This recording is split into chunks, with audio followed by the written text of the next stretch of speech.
Well, it's a beautiful bank holiday on the 27th of May 2018 and a great day to go for a tour of the dockyards and warships in Plymouth from the Barbican. I've been on holiday, I was talking all the way. Well, today I'm going to go around the dockyards and warships. And I've been waiting to do this just for a long time. I wanted to get the weather conditions in your heart. Do you like to say that As required for the you MCA, don't like maritime to legal have agency. fun? Please take note of all safety notices You and can say instructions. that So the captain Life is jackets so are descriptive. bad the seats all in the the saloon time. and in the boxes on the top deck.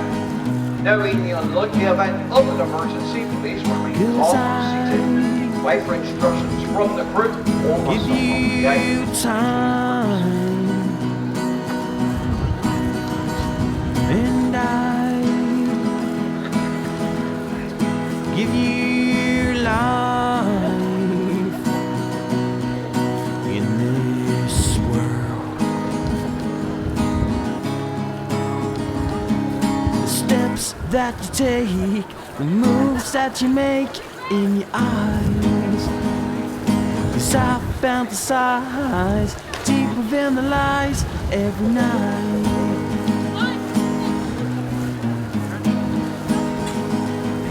I see in your eyes that you fantasize all the time. I wanna hold you tight and make you see tonight it's alright. 'Cause I've been on holiday, I was talking all the way to you.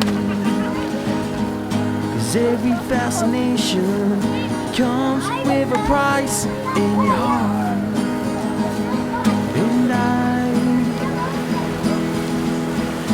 give you time, 'cause I give you life.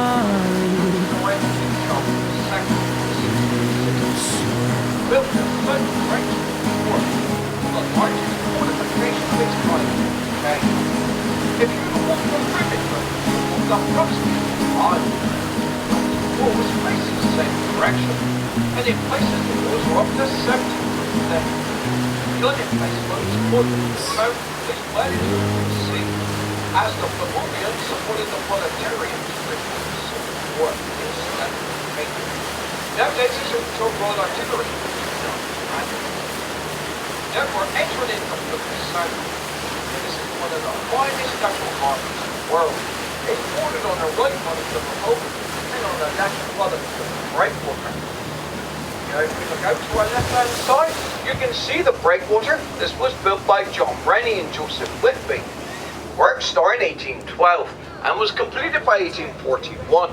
With the help of some 30,000 French prisoners of war. 4 million tons of rock and rubber were used in the construction at a cost of £1.5 million. It's 40 foot wide at the top and 200 foot wide at the bottom, and it's approximately 1 mile in length. Now, as you can see, there's a lighthouse to the west end and a survival cage to the east end, capable of taking men.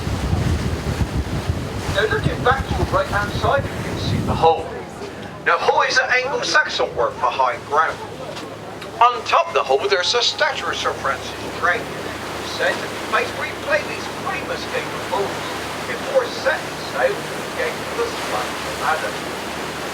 The tall structure with the green wall on top, this was a day before the war, to the dead of the shipwreck quarters.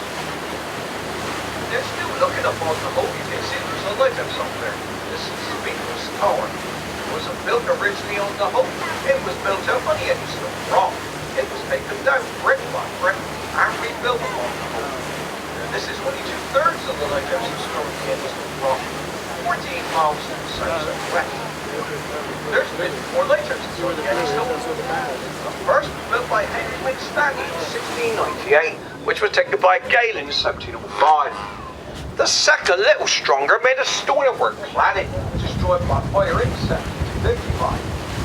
The third, Speaker's Tower, which was dismantled in 1852. Well, the bedrock beneath it, which is the one you see straight on the hull there today. And the 4th boat for Sir James Douglas, been out there for the last 130 years. This became unmanned in 1982. Now looking straight over to your right hand side, we see a white building with lots of people sat out to the front. This is Westall Pier. It's a small hot ramp for the waterfall pub. This is where Sir Francis Chittister landed in 1967 after sailing single-handed back from Australia on the Gypsy Mountain War.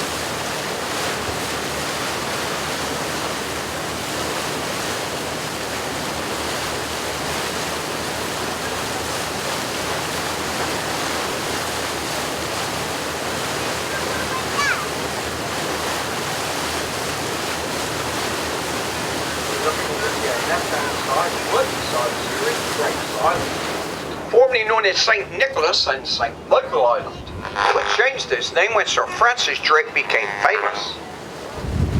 It's 6.5 acres in size. At the highest point is 100 feet above sea level. One uses a French Christopher Portman, but more recently as a conservation centre.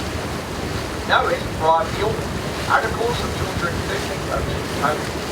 Also received €160,000. The ask for plan permission has been accepted now after more than 2 decades of legal negotiations, and we turn into a multi-million-pound hotel with a spa resort, curfew to the public in 2020.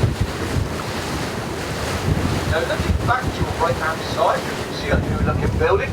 Around a white building, this is Nazareth House. It's a residential for the elderly with a small orphanage attached, and it's run by women. Looking to the left of the National House, you can see a small sporting beach full of castle. This is Artillery Tower. It dates from nearly 1500. It's a fortification built during the reign of Henry VIII. Part of his fancy. The tower broke diminished in 1660 after the Citadel was built. It's had many uses for years, including being up on the toilet area program. Now it's a very common restaurant.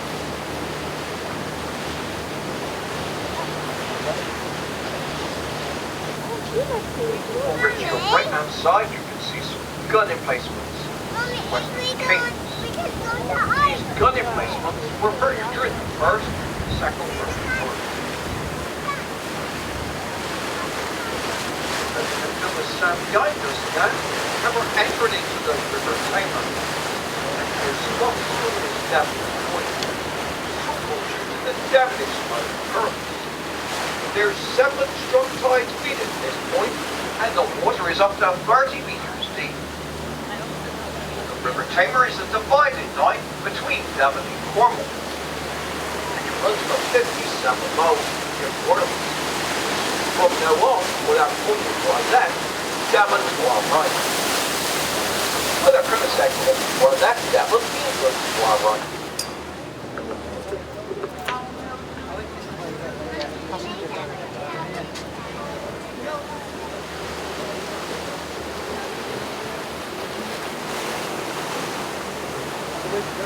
Buildings coming up over to your right hand side. This is the Royal Naval Dockyard, designed by Sir John Rennie, work started in 1826 and was completed by 1835 at a cost of around £2 million. It was used to house all stores for the Navy.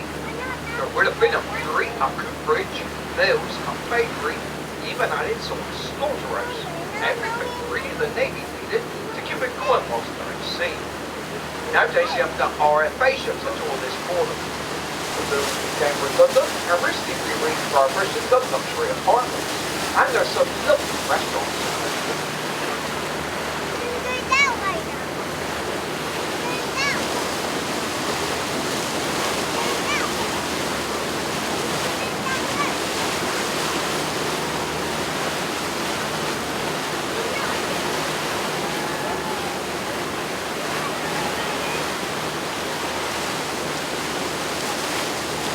right-hand side we have Mayflower International Marina.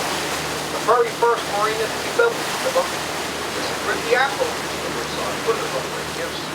It's a global development for the market.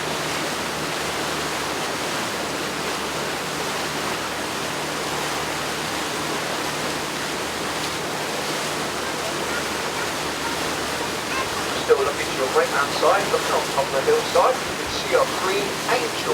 This is the Scott Memorial. It's in memory of Captain Robert Morgan Scott. Scott in the Antarctic was on the Mobile. Further to commemorate his expedition to the South Pole. When he died, he had never gone short on his last voyage. Now on to your right-hand side, look at this large brass bank. This is Mount Wise. Under Mount Wise, there's underground tunnels and bunkers. And was communication center during the Second World War. And then you have a statue for 30 years proposing saturations, which is the large area you can see on top of the hillside. We have a note on the post at the bottom.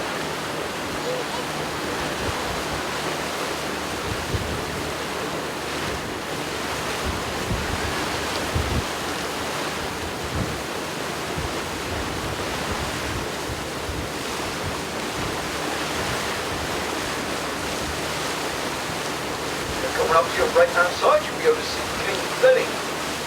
This is the start of the dockyard. The dockyard was founded in 1690 by King William III. William Memorial. The start is signified by the figurehead on the east side, which is the figurehead over the warship in the Royal William. Not the original figurehead, it's a Barbican replica. The original was in the Dockyard Museum. The Royal William was also in the same way to the left.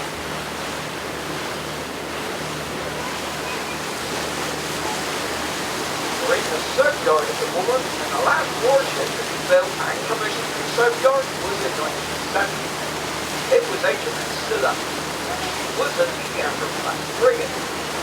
Now sunk in Winsand Bay as a dive attraction and a art frigate.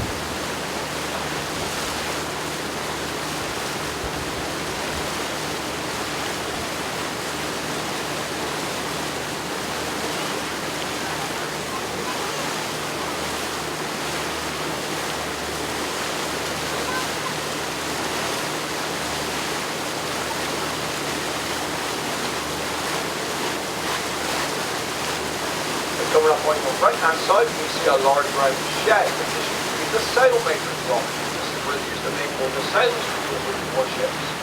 But more recently, they laid out plans and joints for the Neander-class frigates and other warships described from the north, and in most of sections of the ships, which then is blacksmiths.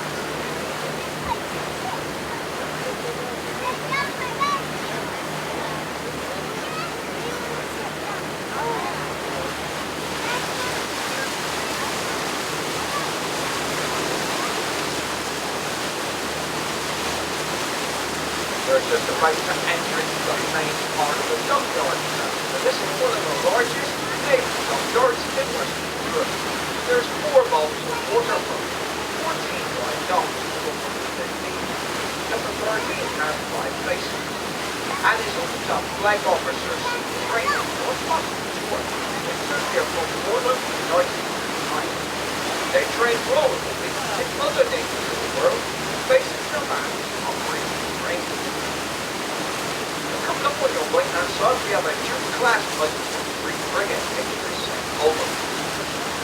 4,000 tons. She can do a speed of 20 knots. Have 185 crew, and on the stern carrier, Cat Warmer, Liverpool. On the front, you can see the outside 4.5 gun. This can fire up to 14 miles. Behind that gun, she has armored missile systems, and she has 4 coming up on your right-hand side, you can see several docks. These were the very first successful statewide docks in Europe, and they were designed by a man called Governor. Now, they were about 2 large wooden gates on the front, which are locked all now. They were closed in with wooden warships, shut the gates, and pumped them over it. Now, the shape of the dock was to the shape of the hull of the boat. The men to work on the whole story. When they did them, back out, and built rooms for toilet outside. Forward was the west land, went to the side of the boat. Then they would have charged the box of the boat. But this is the only preserved thing we have back then, with the warships. That's how that place got its name, called Point, which years ago changed its name to still known as Fort.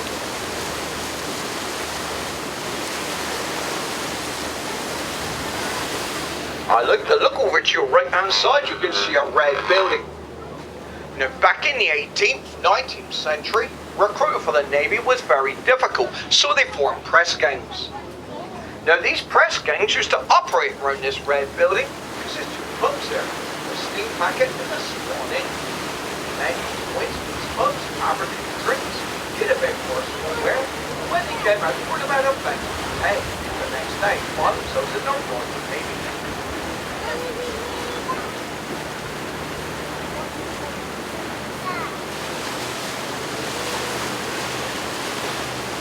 The large wooden building is up on the right-hand side with an aerial on top. This is what we call flag. This is to the harbour master. He controls all the shipping movements within the dockyard. Now looking on the side of us, you can see 3 ferries. These are the 4-point ferries. The very first ferry across was in 1791. The first genuine ferry across was in 1832. Now these also are chain link ferries, or the foreign connection between them and normal. It doesn't cost anything to get in normal, but it does cost £1.50 to get back out. New ferries to these boats in the war were built to go up to Glasgow at a cost of £500 each. And each ferry carries 75 cars.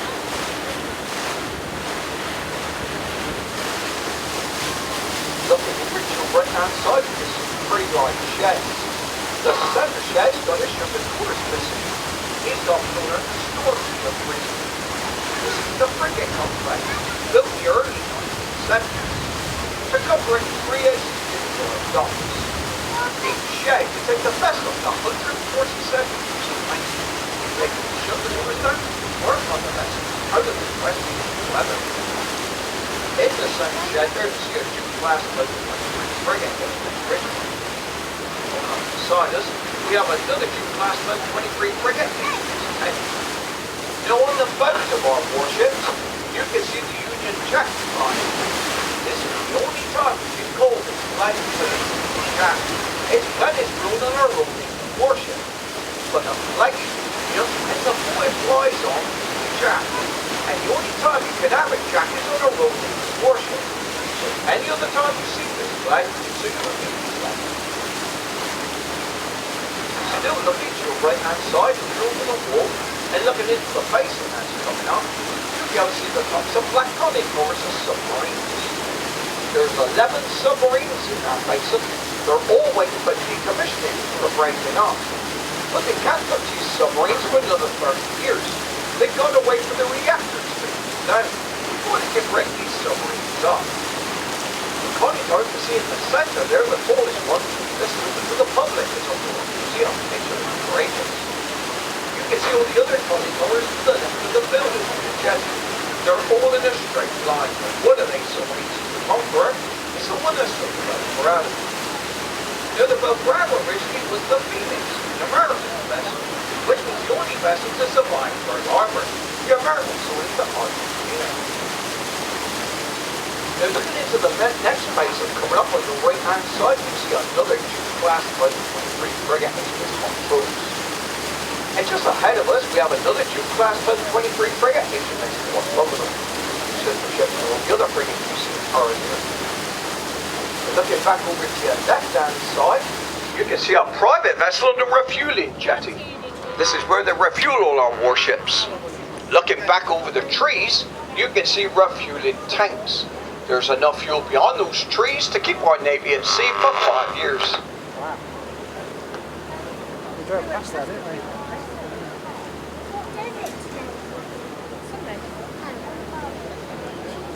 Big fuel tanks, yeah. Now coming up on your right hand side, you can see the Hearst Point. Now she's Point class cutter. She's a roll-on, roll-off sea lift ship, used for the Navy auxiliary to the British Armed Forces. There's 4 under contract with the MOD at the moment. She's 23,000 tons fully loaded. She's 193 meters in length. She can do a speed of 21.5 knots. She has 22 crew on board.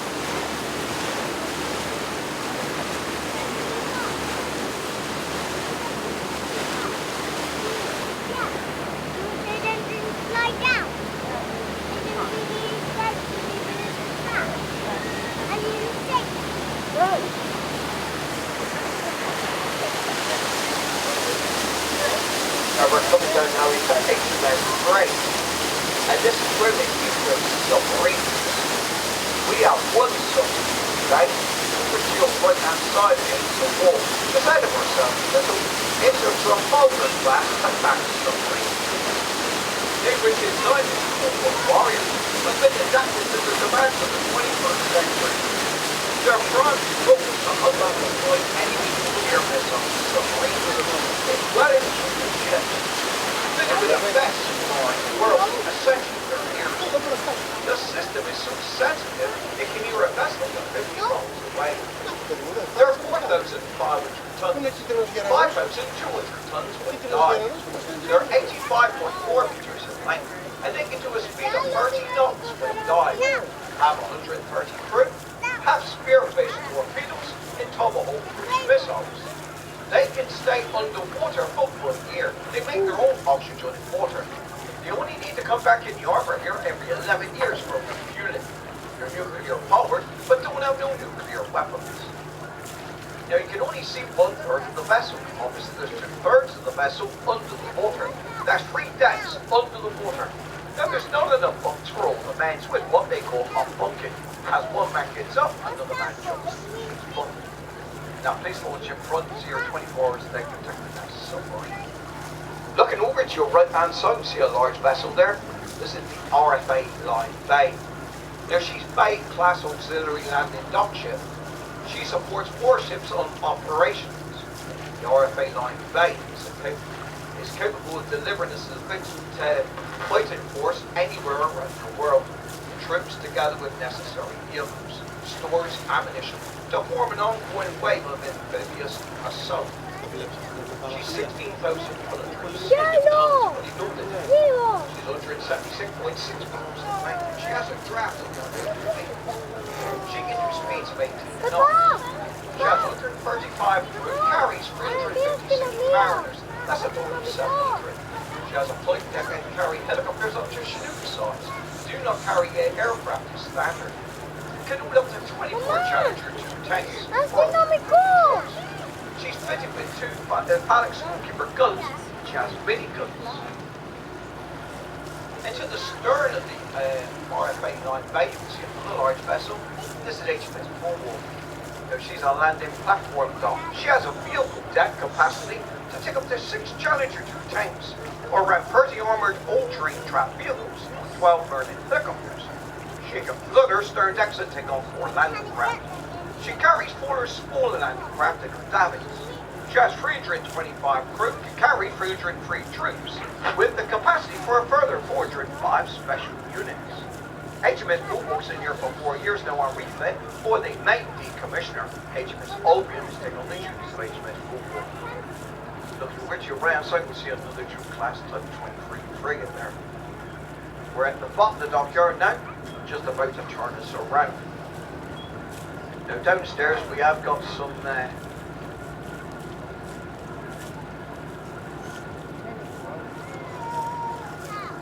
just got one array.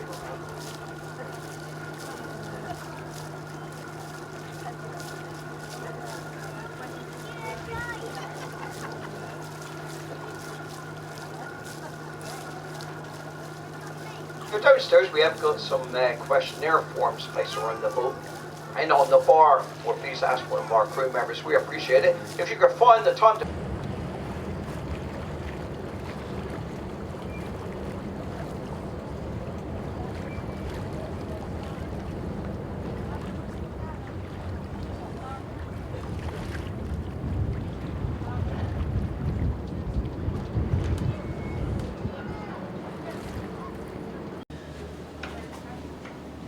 got time to quickly talk? Sure, sir. So what's your name? I'm Sid. I'm Sid the Squid, so they call me. I used to be a fisherman before I started here, so that's where I got the name Sid the Squid. So how long have you been working here? Oh, it must be about 7 years now. I came from fishing. I did sell my fishing boat, and Ben, who is the owner of the company, he is a fisherman himself, and asked if he knew I sold my boat, if I were to skipper one of his boats, which was the Spirit of Plymouth at the time. And then the manager left, and now I'm doing the managing and operations manager now for all the cruise boats. Have you any idea how long the company's been up and running? Oh, it's been going now, must be over 10 years, maybe more, something like that, I would imagine, 12 years, something like that, yes. Yeah. Gradually building right from his first boat he took on. He was a fisherman, as I said, small little fishing boat, gradually getting bigger. Then he took on his first ferry, and it grew from there. And now we've got, we must have about 8 or 9 boats in the fleet now, and we got our own boatyard as well, Voyager Boatyard. Where's that? That is over at South Down at Millbrook. Yeah. Yeah, and we've taken all sizes of ships. All our boats get pulled out there. We do all our refits every year there. So how long have you been a captain? Ever since I've been here for some years. Yes, before that, as I was my own skipper and boat owner of my own trawlers, which I've had about 4 now. Yeah, for trawling, netting, scalloping, done all types of fishery. So this is a bit gentler, really, isn't it? Yeah, it's lovely. Yeah, it's just the same. It was stressful back then, making sure you catch your fish and making sure you make a living. And now it's a different type of different job, but it's very enjoyable. It's lovely being on the water, all the scenic views. You get high from the endorphins and then. Oh yeah, you see a lot of wildlife. Yeah, you see all the wildlife. You see the seals there, especially when I go out the breakwater, go up the River Tamar. You see the old fat seal there laid on the mud. And then we see dolphins quite often following the boat, which is lovely to see. So you're from Plymouth originally? Yeah, that's where I was born. Born in Plymouth. Father was a boat builder, shipwright. I built 2 boats myself, 2 fishing boats, under 10 metre. I've built a steel one right from scratch. And then I brought up from Newlyn a French under 10 metre. She was built in 1965. She was Iruka, and it took me 2 years to complete and fit her out. And took her scalloping and trawling. Yeah. Well, thanks a lot, Sid. Thank you very much. Yeah, it's been lovely talking to you. Thank you.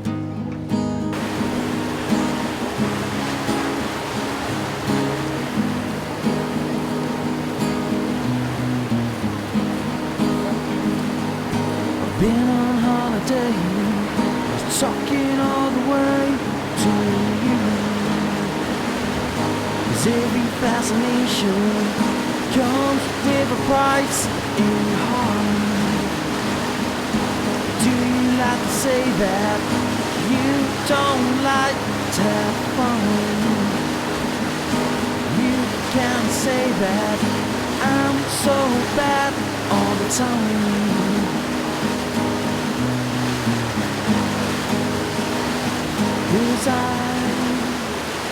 What's your name? Gordon.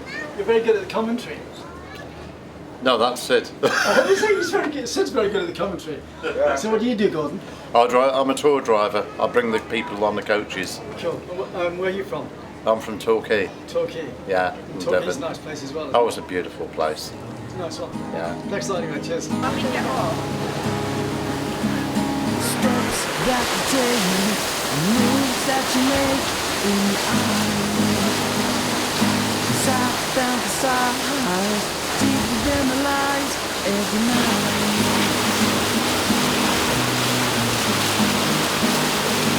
I see in your eyes that you fantasize all the time. I wanna hold you tight, make you see tonight it's alright. You've been on holiday. Easy with great thanks by Chris Oxland. He's been on holiday. You can find him on Facebook. Thanks to Sid and Tamar Cruising. You can find them on Facebook, Google and Twitter. This has been a Chris Summerfield video 2018. You can contact me at ccsPhoto12@hotmail.com, and if you can help to sponsor my videos, you can PayPal me at ccsPhoto1@gmail.com. Thanks for a great afternoon out, guys. It's